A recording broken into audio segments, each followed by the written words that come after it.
Bom, pessoal, eu gostaria de trazer aqui um pouco sobre a minha vida, a minha infância, trazer como que isso se desenvolveu, inclusive para ajudar alguns pais que eventualmente entrarem no canal e tentam entender um pouco mais sobre a mentalidade de seus filhos.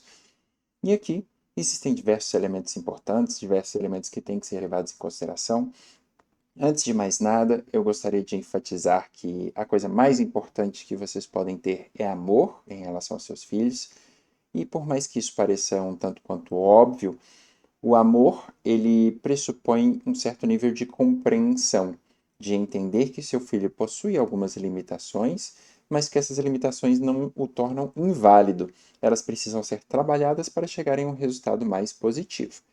Então, diante disso, eu gostaria de dizer que eu, especificamente, eu perdia muitas coisas, ok? Isso faz parte da falta de atenção. Essa perda, ela se vem em função da falta de atenção no momento presente, ok?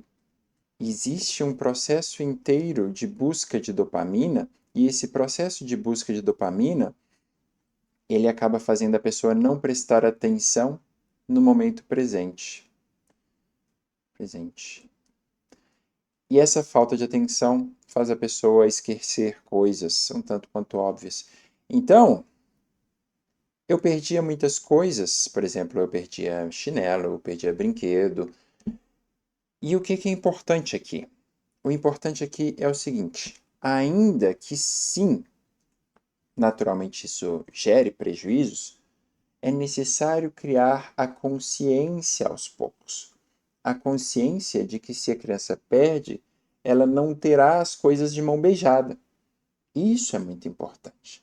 É importante ter clareza de que aquela criança que nós temos ali, ela tem consciência de que a perda traz prejuízo. Então, perder um chinelo, vamos tentar fazer com que a criança tome consciência de que o chinelo custa dinheiro.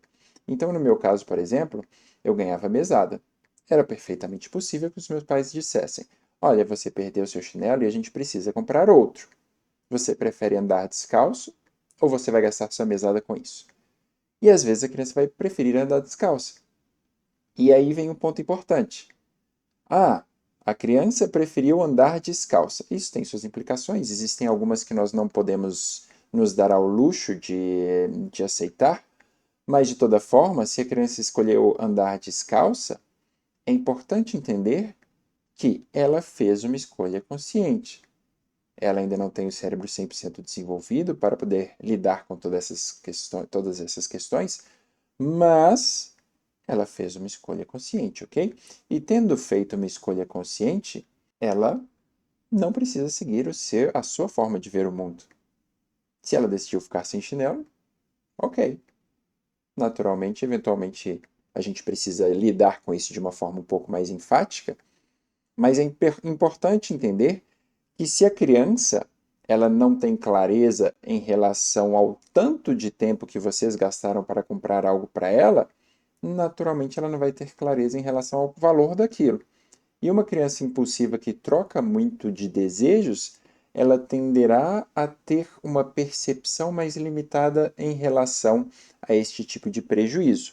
O que ela vai perceber é que você ficou triste. Mas isso não significa que ela viu o valor da coisa.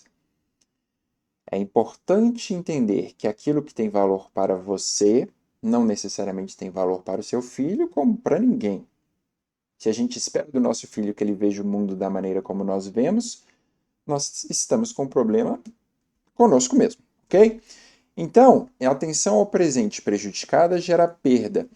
Então, por exemplo, eu demorei a ter chaves. Eu não tinha chaves da casa. Minha mãe não me dava chaves da casa, porque eu poderia perder a qualquer momento. Perfeitamente. Se a criança ela não tem condições de ter algo importante, não compre algo importante. Ah, eu comprei um celular de R$ 2.000 para o meu filho e ele quebrou no primeiro dia. Você não deveria ter comprado o celular de R$ 2.000 porque a criança quebra as coisas. Quem comprou errado não foi a criança. Ah, mas ele insistiu. Ele não tem consciência suficiente para decidir o que é melhor para ele. Então, nós deixamos a criança ter certo nível de prejuízo que não seja muito considerável. Se eu entreguei um celular de R$ 2.000 na mão do meu filho que é estabanado e reclamei porque ele quebrou, o erro está mais em mim do que na criança. Então, não entrego chaves para o meu filho porque ele tende a perder, ok? Então, a criança, ela tende a perder. Nós fazemos ela assumir a responsabilidade pela perda, nós fazemos ela pagar por um novo e nós também reforçamos, especialmente com crianças muito pequenininhas, você lembra que isso aconteceu por conta daquilo que aconteceu? Você não tem mais. E você vai criando uma leitura mais adequada em relação a elementos do passado, que é uma questão da criança com TDAH. Ela tem dificuldade de olhar para o passado e projetar um futuro. Então, é necessário que nós ajudemos ela a criar esse hábito, essa ferramenta de olhar para o passado, de entender que as coisas ruins que acontecem no presente às vezes estão ligadas a elementos do passado. Tudo isso precisa ser feito para que vocês consigam chegar a um equilíbrio, ok? Então, esse equilíbrio ele será muito positivo. Eu demorei muito para ter as chaves. Ótimo. E aqui vem um ponto importante. Por quê? Porque eu esquecia. Esquecimento. Esquecimento. O esquecimento, então, ele faz parte dessa história inteira. Ele faz parte da questão de nós acabarmos nos distraindo do momento presente. Eu como pai fico possesso porque meu filho esquece as coisas. Gente, importante, ele não esquece porque ele quer. Ele não esquece por displicência. Ele esquece por uma questão fisiológica, uma questão de falta de dopamina. Então, naturalmente, existem medicações que auxiliam com relação a esses elementos, ok? E é necessário procurar psicólogos e psiquiatras para dar sequência nesse tipo de coisa. No entanto, é importante entendermos se ele não tem condições de lembrar, é só eu não entregar.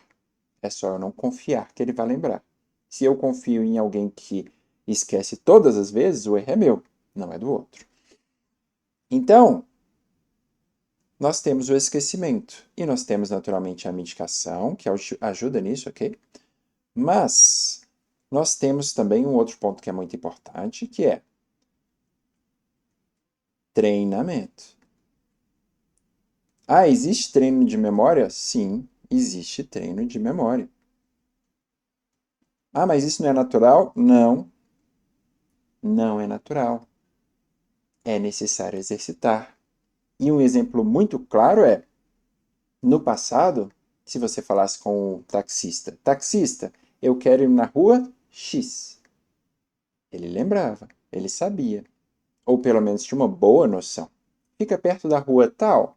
Sim, ele tinha uma boa noção. Se você perguntar para qualquer pessoa que anda de Uber, ela não irá lembrar, mesmo que ela tenha passado a mesma quantidade de anos que o taxista, pelo simples fato de que a ferramenta GPS ela não permite que nós gastemos energia exercitando o cérebro. Então, lembrar é um exercício. Lembrar não é uma coisa natural em toda a sua dimensão.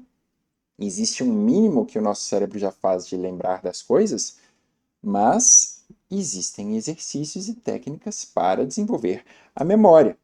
E então, é fundamental entender isso para que nós possamos ajudar o nosso filho a fazer as coisas de forma adequada. E além disso, não sobrecarreguem a memória. Sobrecarga. A sobrecarga da memória, ela fatalmente vai levar a pessoa com TDAH a esquecer das coisas. Quando eu sobrecarrego, quando eu levo diversas coisas para um ambiente novo, por exemplo, eu fui para um sítio, qualquer coisa do gênero, e eu deixo tudo espalhado. Naturalmente, se eu deixei tudo espalhado, algum eu vou esquecer.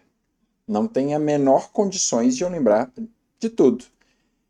Então, não deixem as coisas espalhadas. A criança terminou de brincar? Filho, guarde. Não deixe espalhado. Quando ele criar o hábito de guardar, você não vai ter mais dificuldades, ok? Então, você carregar apenas o essencial é uma técnica extremamente efetiva, que eu uso até hoje. Eu não saio com inúmeras coisas, porque eventualmente eu vou acabar esquecendo alguma. É importante criar mecanismos que não sobrecarregam a memória e, ao mesmo tempo, exercitar a memória. Esses elementos eles são muito importantes, eles fazem bastante diferença na vida dos nossos filhos e eu vejo isso com o meu filho.